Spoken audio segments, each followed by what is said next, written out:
Boa noite, Aê! Fernando. Como é que tá?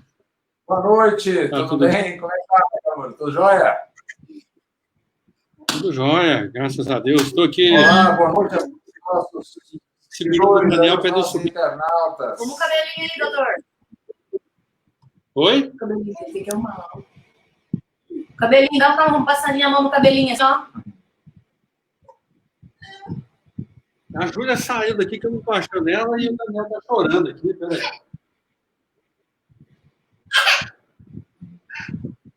Só um pouquinho.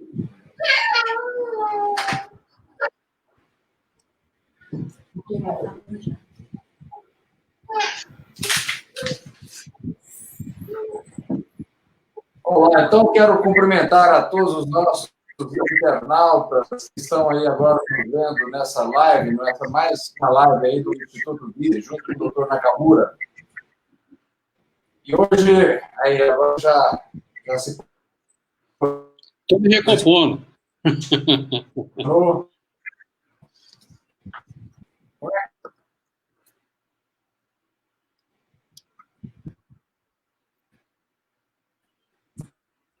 Hoje, a internet, vou até abrir a porta aqui para poder melhorar a internet.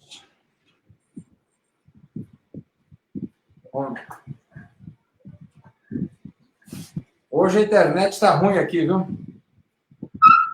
Mas bacana. Então, estamos aqui mais uma vez para responder às perguntas dos nossos ouvintes, dos nossos internautas. Tem uma pergunta aqui que começa contigo, Nakamura. Se toda pessoa que tem diabetes vai ter problemas oculares? Bom, não se ela fizer uma prevenção. Logicamente que o tempo de duração do diabetes é um fator que é importante para que surja a retinopatia diabética. Então, é importante que seja mantido todo o controle do diabetes, da glicemia, de todos os parâmetros, para que o surgimento da retinopatia, que pode surgir com o tempo mesmo, apesar do controle, para que esse surgimento retarde e, muitas vezes, com um controle muito bom, isso pode demorar anos a aparecer. Exato, perfeito, bacana. O mais importante é a pessoa controlar a glicemia para que ela não sofra altos e baixos ao longo do tempo. Essa oscilação muito alta, baixa, é que vai fazendo com que a pessoa vai desenvolver a retinopatia diabética ao longo dos anos, não é isso? É verdade, é verdade. Aqui tem mais uma pergunta. A pessoa está falando que ela tem visão dupla e ela fica muito nervosa e estressada, e ela viu na internet que existem exercícios para os olhos. Se isso funciona mesmo. Existem exercícios para os músculos dos olhos para algumas coisas, principalmente para a insuficiência de convergência, que a pessoa vai acabar tendo uma grande melhora dos sintomas. Quais são os sintomas da insuficiência de convergência? A pessoa vai ler, vai assistir uma televisão, ela tem dor de cabeça, sono, cansaço, irritação ocular, olhos vermelhos. Então, tudo isso é um conjunto de sintomas chamado astenopia, que caracteriza bastante a insuficiência de convergência. Para isso, os exercícios são realmente fantásticos. Agora, para a visão dupla, dificilmente exercício vai resolver o problema, a não ser que seja um desvio, consiga compensar com exercício. Mas, normalmente, 99,9% das vezes, exercício não vai corrigir a visão dupla. Só vai corrigir se for muito pequeno. Temos aqui, agora, uma outra pergunta. Pessoas com miopia podem ter descolamento de retina? Pode, Fernando. Inclusive, nas miopias médias, é mais comum que sejam encontrados defeitos na retina periférica no exame do mapeamento de retina.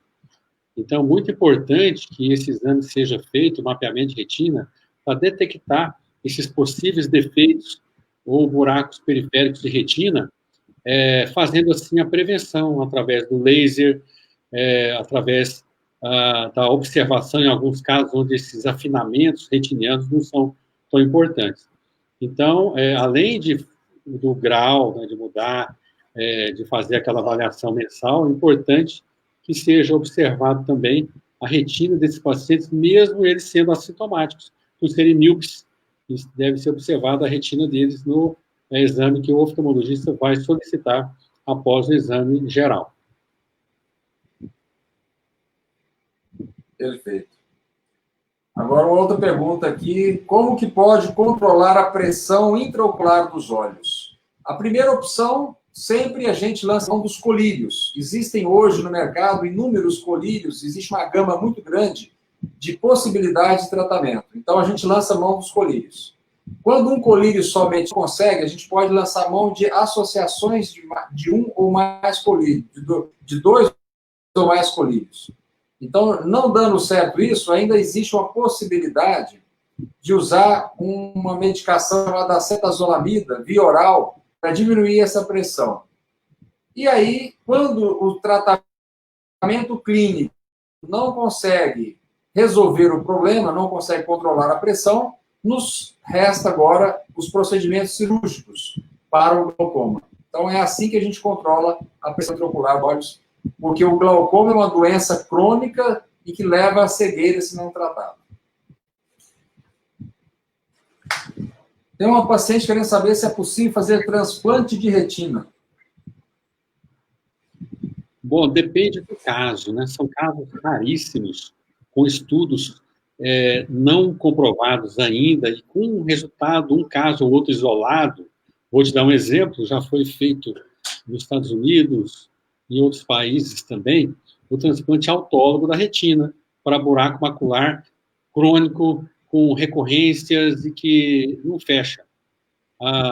Houve uma reconstrução da anatomia da retina a partir do transplante do epitélio pigmentado da retina, onde houve uma aposição do tecido neurosensorial, uma formação de uma retina, e o paciente pôde enxergar um pouco melhor. Em raros casos isolados, onde também foi feita uma microperimetria dessa área visual, mostrando um potencial que poderia ser útil para o paciente caso ele fizesse a cirurgia. Mas são raríssimos casos.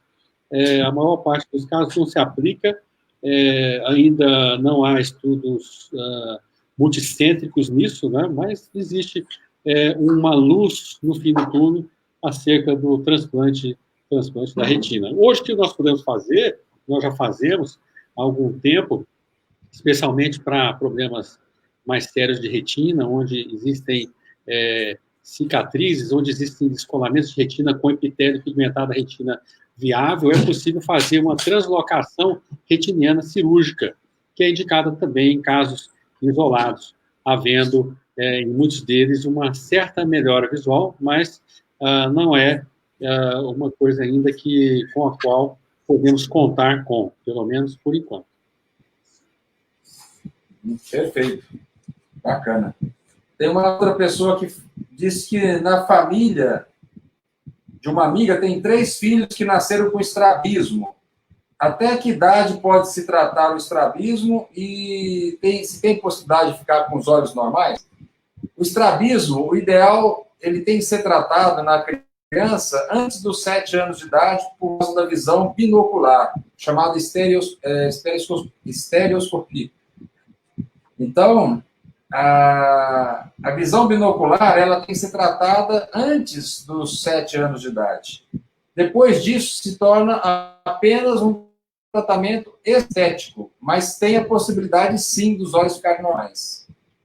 Então, a visão binocular, chamada estereoscópica, ela deve ser tratada antes dos 7 anos de idade. Isso é uma das coisas mais importantes que as pessoas precisam saber sobre estrabismo. Por isso que é importante levar ao oftalmologista o mais precocemente possível. A pessoa que tem histórico familiar de descolamento de retina precisa se preocupar? Claro que precisa, né? Quem tem histórico familiar, aí que deve se preocupar, porque envolve também, muitas vezes, uma miopia já associada na família, descolamento de retina em outros membros da família, então ela deve ser examinada, sim, claro. E um olho também, existe uma inter-relação entre um olho e o outro, né? Quem tem descolamento num olho, existe estatisticamente uma possibilidade de ter no outro, mesmo porque essas lesões pregressas, lesões prévias ao descolamento, podem existir nos dois olhos, então há que se fazer a prevenção mesmo, e através do exame oftalmológico e depois o exame de mapeamento de retina. Então, membros da família devem fazer também esse exame. Outra coisa, a pessoa que teve descolamento em um olho, ela deve ter o mapeamento do outro olho, deve fazer a prevenção, e se for necessário, fazer laser, caso haja um afinamento de retina, os quais eu mencionei. Então, tem que realmente fazer uma busca aí. Perfeito. A pessoa está falando que tem vontade de fazer a cirurgia para não precisar mais de usar óculos. Perguntando se os planos cobrem a cirurgia ou parte dela e como funciona. Então, vamos lá. Como é que funciona a cirurgia para não usar mais óculos? A mais comumente usada é o laser, o tratamento com laser. Existem 6 tipos de tratamento com laser.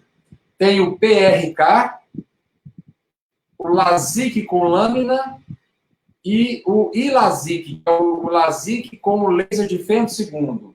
E cada uma dessas 3 se subdivide em standard e personalizado. Então, são 6 totais tipos de tratamento. Os planos de total ou parcialmente alguns tipos de tratamento. O que eles não cobrem totalmente é o mais moderno que existe, que é fazer com laser de femtosegundo. Esse não tem a cobertura total, mas existe a cobertura total do PRK, por exemplo, standard. Então, os tratamentos personalizados e que se faz o uso do laser de femtosegundo, esses não têm cobertura total. Ou eles cobrem parcialmente ou não cobrem nada. E como é feito o tratamento?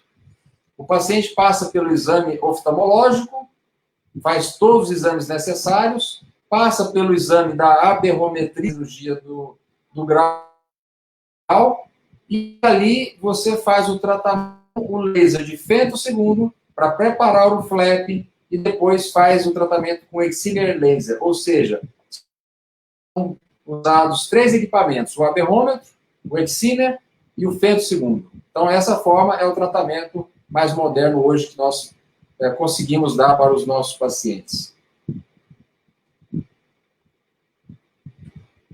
Aí a pessoa está perguntando o que é olho biônico e se ele existe mesmo. Olha, eu vou te falar, é muito interessante isso.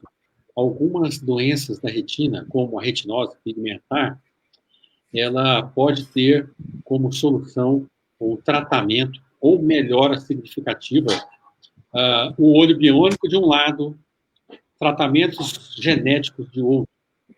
Então, existem possibilidades a serem consideradas. O olho biônico, entre aspas, né, que nós chamamos, é o olho que tem um implante do chip de retina chamado Argus 2. O Argus 2, inclusive, o meu professor Robert Devane, lá do Canadá, foi o que mais fez olhos com o Argus 2 do mundo. Recentemente, ele nos apresentou, nos agraciou com o congresso aqui que nós organizamos no Retinalsome, e ele apresentou seus casos, suas estatísticas, e com pacientes, inclusive, tem um caso muito interessante na internet, do Argus 2, com o Dr. Robert Devane, onde uma indiana que não enxergava, ela passou a ter uma visão pequena, mas, ao mesmo tempo, lhe dava uma chance de deambular, de sair, de andar sozinha, com o instrumento, aquela varinha, para poder se locomover. E ela não tinha uma visão útil, tinha apenas uma percepção de luz. Ela conseguiu melhorar. Então, é importante, dá para fazer. No Brasil, infelizmente, não tem recurso. E agora, o Robert Devane me disse que pararam, devido a esse Covid Times e problemas com os laboratórios, recursos, que é muito, muito caro, né? É muito caro esse procedimento. Então, ele, por enquanto, parou. Mas estava uma linha de evolução para fazerem eletrodos maiores para que captasse melhor a imagem, para que pudesse haver uma transmissão daquela imagem para o cérebro e, consequentemente, resultando numa visão. Mas o caminho está aberto, né? O caminho está aberto com medicações também genéticas, né? E a gente está falando de Olho Beyond, esse estudo voltando, e a gente vai ter oportunidade também de poder fazer. Perfeito. Agora a pessoa quer saber se pessoa jovem pode ter catarata. A resposta é sim. Até crianças recém-nascidas podem nascer com catarata. Então, a catarata é uma doença mais comumente na faixa etária acima dos 55, 65 anos. Porém, qualquer idade pode dar catarata. Existem crianças que já nascem com catarata, tem crianças que desenvolvem a catarata, às vezes, normalmente por uso de algum determinado medicamento, e tem jovens que desenvolvem a catarata também pelo mesmo processo. Alguns medicamentos, principalmente os corticosteroides, podem acelerar um processo de uma catarata. Então, qualquer idade pode ter catarata, apesar de ser mais comum nos mais idosos. Se a pessoa já teve um descolamento de retina em um olho, ela tem chance de desenvolver o outro? Isso que eu respondi há pouco tempo, né? Aliás, não me lembrava dessa pergunta, mas agora emendando, que eu já tinha respondido, se teve no olho, a chance de ter no outro olho, ela existe. Então, é preciso que o outro olho esteja examinado. O mesmo afinamento, a mesma alteração que existe em um olho, pode ter no outro olho. Então, a prevenção é importante, porque uma vez você preveniu com laser, o que acontece na maioria das vezes, você evita de que esse olho descole como o outro descolou ou teria descolado. Algumas alterações periféricas da retina, como buracos redondos sem tração e buracos atróficos de retina, a gente só observa. Mas alguns que têm tração, e dependendo da localização, e se há algum comprometimento vítreo associado, ou seja, da geleia do olho repuxando aquele buraquinho, dando flashes luminosos, ou moscas volantes excessivamente pela movimentação do vítreo, então, esse paciente deve ser examinado, e se tiver essas alterações, devemos oferecê-lo o laser, para que haja uma prevenção. Perfeito. Tem uma pessoa aqui querendo fazer a cirurgia de pálpebras. Como que é a cirurgia e a recuperação? A cirurgia é uma cirurgia indolor, ela é uma cirurgia de recuperação muito. Pode haver, o que voltar às suas atividades normais são os hematomas, a cor roxeada que fica em torno dos olhos ali. E que existem alguns meios de se evitar esse roxo. Um deles é o uso da cola biológica para colar aqueles vasos sangrantes.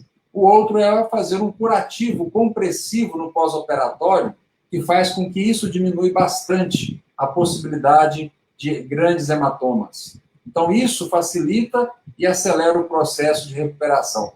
Mas é uma cirurgia de resultados normalmente muito bons, muito satisfatórios, indolor, rápida recuperação e de grande satisfação para os pacientes que realizam esse procedimento.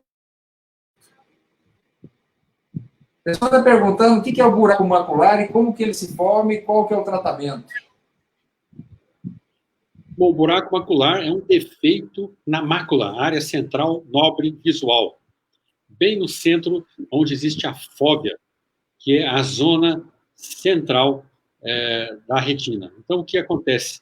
Existe um defeito de espessura total da retina, onde acomete toda a retina neurosensorial até o nível do epitélio pigmentado da retina. Então, aquele defeito, a pessoa vê como se fosse uma área afinada da retina, com uma baixa visão, com uma distorção visual.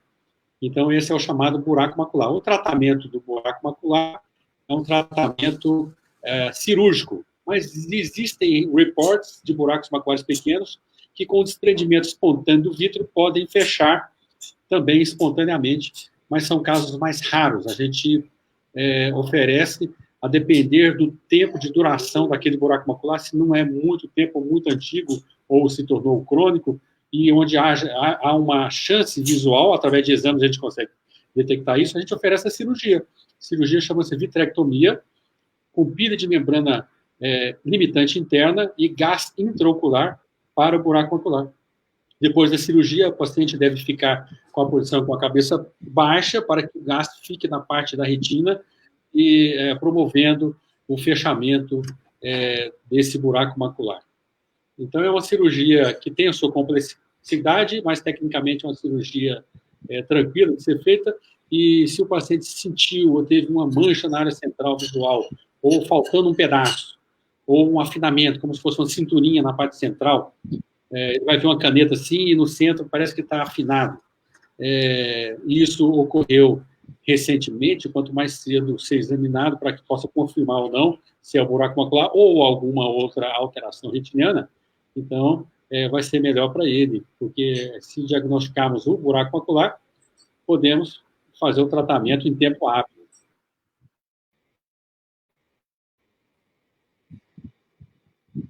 Perfeito.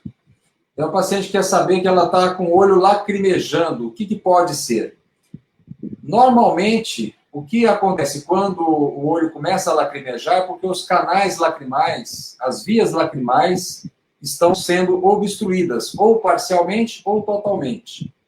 Então, existe um teste que o oftalmologista faz, que é fazer uma limpeza do canal lacrimal.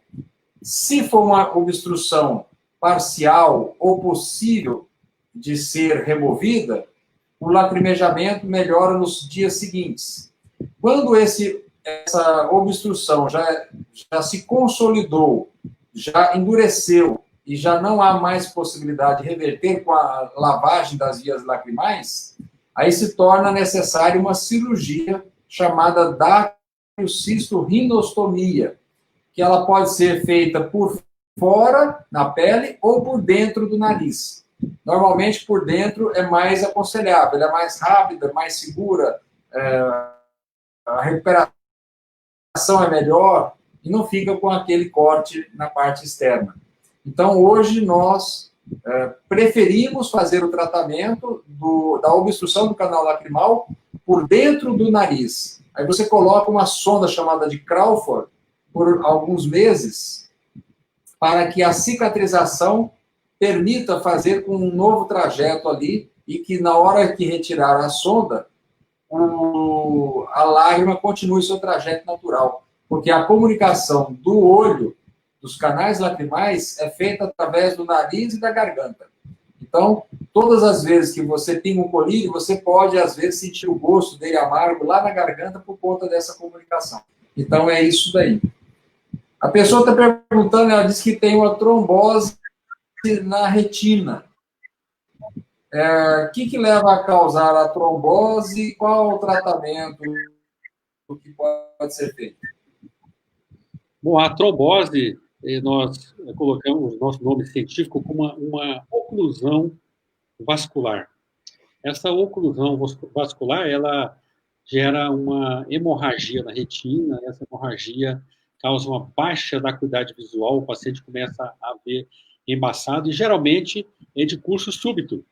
Ou seja, problemas sistêmicos, como problemas de hipertensão arterial, cardiopatias associadas, diabetes complicado, ou a associação entre eles, podem fazer com que haja um descompasso ou uma ausência da homeostase sanguínea aí, provocando a oclusão vascular ou a trombose. A trombose, ela pode causar uma baixa da visão na metade da retina ou na retina de uma forma total.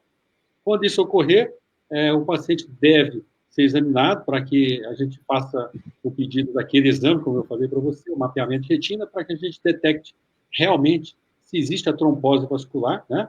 E tratar o olho acometido e fazer exames de retina e também certificar-nos que o paciente vai ser examinado de forma sistêmica, através de uma equipe multidisciplinar, e não só pelo olho, porque se nós não pararmos o estímulo para que teria ocorrido aquele desbalanço sanguíneo gerando a trombose, a gente não vai ter muito sucesso no tratamento.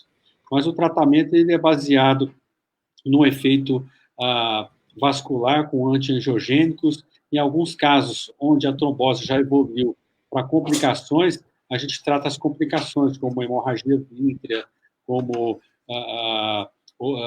aplicações de antiogênicos. Caso o paciente tenha um descolamento de retina, isso já na fase mais crônica também é o descolamento geralmente ultracional de retina. Então, o paciente deve ser examinado. Teve a trombose no olho, baixa da visão súbita, ou muitas vezes baixa subaguda da visão, e ele notou isso em pouco tempo, deve correr para o exame oftalmológico para que nós possamos detectar isso e oferecer o tratamento de forma correta. A prevenção é muito importante, né? Principalmente se isso ocorreu no olho, pode ocorrer no outro olho, então não deve deixar de fazer o tratamento, a prevenção, isso é muito importante também, né? E outra coisa interessante, certificar, como eu disse sobre o diabetes, algumas alterações como a retinopatia diabética, também pode cursar com oclusões vasculares, também com hemorragia vítrea. Essa trombose também pode ser secundária a uma retinopatia diabética. Outras doenças sistêmicas podem também fazer com que haja uma maior propensão a esse tipo de problema. Então, muito importante que o paciente seja examinado sistemicamente como um todo e também ter um acompanhamento multidisciplinar, porque senão ele vai ficar só lá no olho, examinando e fazendo exames, e para ele não será oferecido a solução, porque a solução, ela também, para que se torne definitiva, precisa haver uma prevenção, né, para que o efeito não ocorra no outro olho, né? Muito importante isso, né? E voltando a falar sobre o descolamento de retina, como a gente fez um comparativo, o paciente que teve descolamento de retina em um olho, ele pode ter no outro olho, o outro olho deve ser examinado. Se ele teve a trombose no olho, o outro olho também pode ser, porque o estímulo não é um olho passando para o outro, o estímulo é sistêmico, e a partir daquele descompasso sistêmico e uma diminuição do seu controle, né, do seu controle, ou seja, pressórico, triglicérides, colesterol e outros parâmetros, ele pode acometer o outro olho, sim, né? Então, importante que seja feita a prevenção, isso é muito importante, né? E o exame que nós oferecemos, como eu já havia dito, é o mapeamento de retina. Agora, a gente não vai fazer o mapeamento de retina se o paciente não teve um exame oftalmológico inicial, a não ser que para nós seja referido esse paciente. Porque se ele é referido para a gente, nós vamos examiná-lo do ponto de vista da retina, mas ele já terá sido examinado no exame oftalmológico geral, onde o oftalmologista geral vai detectar a visão do paciente, a pressão intraocular, o exame biomicroscópico da córnea, para ver se não há outra alteração específica, para que depois ele possa referir para a retina, para que nós possamos pedir exames relacionados. Quais os exames que seriam interessantes, que nós poderíamos pedir de uma forma direcionada? Falando da trombose, nós vamos pedir, primeiro, mapeamento de retina, segundo, uma retinografia, ou terceiro, a retinografia é uma fotografia da retina. Outro, angiofluorescinografia, que é um exame onde é injetado contraste na veia do paciente. Esse contraste, ele vai chegar lá na retina e vai mostrar se além da trombose, além da hemorragia, que normalmente ela aparece escura no exame, se não há, além disso, alguma outra alteração consequente, como uma isquemia, uma falta de perfusão, ou seja, o sangue que deveria retornar, ele não retorna devido à trombose, mas existe uma isquemia por falta de perfusão ou falta de alcance do sangue em alguma área da retina, que aquela área se torna desprivilegiada, vai ter essa isquemia e vai provocar formação de vasos anormais e, consequentemente, poderá provocar uma hemorragia vítrea.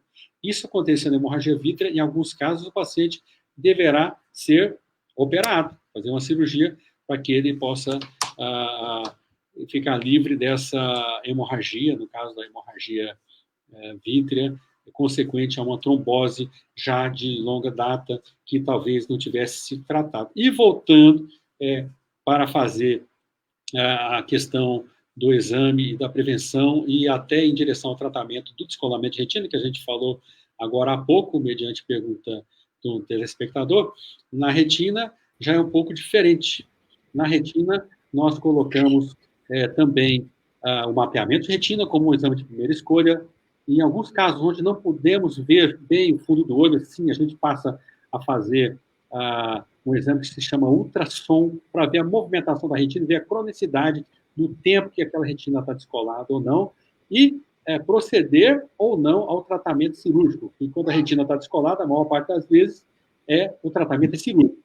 Agora, o descolamento de retina puro, ele tem um prognóstico melhor do que o que é associado à trombose, né? Como a gente está comentando sobre trombose, e pior ainda se estiver relacionado com uma retinopatia diabética, né? Eu estava aqui concluindo, Fernando, e aproveitei a pergunta sobre a trombose, eu estava esmiuçando, detalhando sobre as consequências e comparando ela com o descolamento de retina também, né? Bom, você deu uma saidinha, mas voltou, e eu aproveitei para elucidar mais algumas dúvidas que pudessem surgir. Muito bom. Então, ficamos por aqui agora. Respondemos essas perguntas desses nossos internautas. E vocês que têm dúvidas sobre problemas oculares, mandem para a gente as perguntas, que na próxima nós teremos o maior prazer em respondê-las. Então, até lá. Até logo, doutor Nakamura. Até logo, internauta. E até o nosso próximo encontro. Até mais. Obrigado, pessoal. Hoje, você viu, Fernando, que a gente respondeu de uma forma mais natural, porque algumas perguntas elas são muito assim, gerais, então a gente tenta colocar o geral e afunilar no específico, né? Porque às vezes a dúvida do paciente ela é uma dúvida geral para mais pacientes. Se a gente for diretamente só naquela dúvida e responder, pode ser que não haja uma resposta geral, é apenas específica. Então, aquele paciente fica satisfeito, mas você não transmite conhecimento. Então, acho que hoje foi muito interessante que a gente colocou não só da retina, né, mas também sobre cirurgia refrativa, né? Gostei da sua explanação, e a gente está aqui à disposição para daqui a 15 dias uma nova live, que nós vamos conversar aí sobre essa interação da retina também com problemas aí de segmento anterior. Obrigado mesmo. Até logo. E para vocês que não conseguimos responder todas as perguntas de hoje, façam novamente as perguntas, que na próxima nós teremos o maior prazer em respondê-las. Até logo. Tchau. Até mais, Nakamura. Até mais. Um abraço. Um abraço.